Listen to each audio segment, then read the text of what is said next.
একটি শিক্ষণীয় সুন্দর গল্প। এক মহিলা তার পরিবারের জন্য প্রতিদিন সকালে রুটি বানাতো এবং একটি অতিরিক্ত রুটি বানাতো এক কুঁজো বুড়ির জন্য। রুটিটি তিনি তার জানালায় রেখে দিতেন যেন বুড়ি সেখান থেকে নিয়ে যেতে পারে।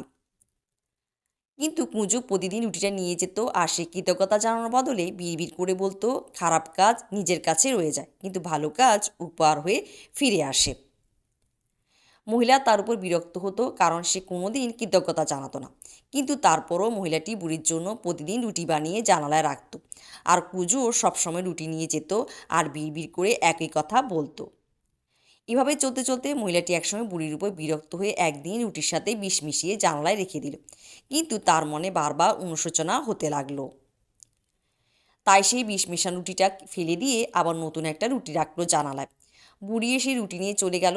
যাওয়ার সময় বিড়বিড় করে বলল, খারাপ কাজ নিজের কাছে থেকে যায় কিন্তু ভালো কাজ উপহার হয়ে ফিরে আসে।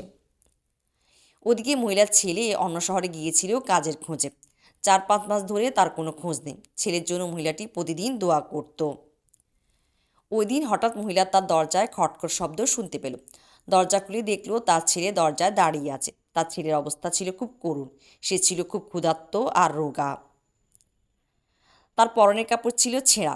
সে তার মাকে জড়িয়ে ধরে কেঁদে উঠল এবং বলতে লাগলো, আমি হয়তো আজ ফিরতে পারতাম না।